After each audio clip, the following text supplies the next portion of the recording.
नमस्कार साथियों, आप सभी का स्वागत है मेरे चैनल विद्यार्थी में। और आज मैं फिर से आपके लिए लाया हूँ एक गणित का प्लान जिसका प्रकरण है घनाभ का आयतन। तो आपको मैं बता देता हूँ घनाभ का आयतन आप किस प्रकार से उसका लेसन प्लान बना पाएंगे। तो आपने इस प्रकार से एक सारणी बनानी है। सबसे पहले पाठ योजना, दिनांक, कक्षा, वर्ग, वादन, समय, विषय, प्रकरण। प्रकरण में हो जाएगा आपका घनाभ का आयतन, उसके बाद विद्यालय का नाम, उसके बाद सामान्य उद्देश्य और विशिष्ट उद्देश्य। विशिष्ट उद्देश्य में ज्ञानात्मक, अवबोधात्मक, अनुप्रयोगात्मक और कौशलात्मक उद्देश्य आ जाएंगे। उसके बाद आपका आता है सहायक सामग्री, पूर्व ज्ञान। तो पूर्व ज्ञान हो जाएगा छात्र घनाभ के विषय में सामान्य जानकारी रखते हैं। उसके बाद आता है प्रस्तावना प्रश्न। प्रस्तावना प्रश्न में आपने इस प्रकार की एक सारणी बनानी है जिसमें क्रमांक, संख्या, छात्र, अध्यापक, क्रिया, छात्र प्रतिक्रिया आ जाएगा। देखिए, पहला प्रश्न है, दिवाली में हम क्या क्या करते हैं। तो उत्तर आ जाएगा कि दिवाली में हम दीपक जलाते हैं, रंगोली बनाते हैं, पटाखे फोड़ते हैं। दीपक जलाने के लिए किसकी आवश्यकता होती है। दीपक जलाने के लिए माचिस चाहिए होती है। माचिस के डिब्बे का आकार किस प्रकार का होता है। तो माचिस के डिब्बे का आकार घनाभ आकार होता है। तो घनाभ का आयतन बताइए। तो ये आपका समस्यात्मक प्रश्न हो जाएगा। उसके बाद आता है उद्देश्य कथन। छात्रों, आज हम गणित विषय के अंतर्गत घनाभ के आयतन का अध्ययन करेंगे।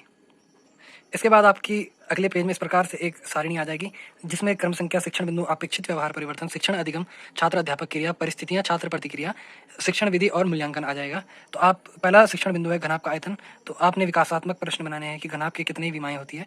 तो घनाभ में 3 विमाएं होती है। घनाभ का आयतन किसे कैसे ज्ञात होता है। तो आपका स्पष्ट उत्तर आ जाएगा। और शिक्षण विधि है ये प्रश्न उत्तर विधि। अपेक्षित व्यवहार परिवर्तन में आ जाएगा छात्र पूर्व विज्ञान के आधार पर प्रश्नों के उत्तर देंगे। उसके बाद आता है छात्र अध्यापक क्रिया या छात्र अध्यापिका कथन।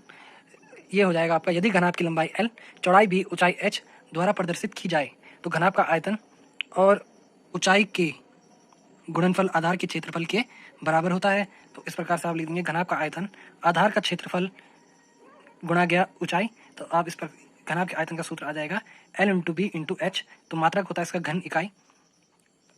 और शिक्षण विधि में इसके आगे आप एक प्रदर्शन पर विधि बना देंगे। तो इस प्रकार का एक चित्र बना देंगे जिसे मिनिएचर कहते हैं। इसके बाद 2 मूल्यांकन प्रश्न आ जाएंगे। घनाभ के आयतन का सूत्र बताइए। घनाभ के आयतन का मात्रक क्या होता है। तो आपको एक बार मैं पूरा दिखा देता हूँ। इसके बाद आता है आदर्श प्रश्न। पहले आपने इसी प्रकार की अगले पेज में एक और सारणी बनानी है। और आदर्श प्रश्न हो जाएगा आपका 10 सेंटीमीटर लंबाई, 10 सेंटीमीटर चौड़ाई और 15 सेंटीमीटर ऊंचाई वाले घनाभ का आयतन ज्ञात कीजिए। इसके बाद आता है आपका छात्र अध्यापक क्रिया में विकासात्मक प्रश्न। प्रश्न में क्या दिया गया है। तो आप बोलेंगे प्रश्न में घनाभ की लंबाई, चौड़ाई, ऊंचाई दी गई है। प्रश्न में लंबाई, चौड़ाई और ऊंचाई कितनी दी गई है। तो लंबाई 10 सेंटीमीटर, चौड़ाई 10 सेंटीमीटर और ऊंचाई 15 सेंटीमीटर। उसके बाद प्रश्न में क्या ज्ञात करना है। तो प्रश्न में घनाभ का आयतन ज्ञात करना है। घनाभ का आयतन किसे कैसे ज्ञात होगा। तो आपका स्पष्ट उत्तर हो जाएगा। ये विकासात्मक प्रश्न है तो इसकी जो विधि होती है प्रश्न उत्तर विधि होती है।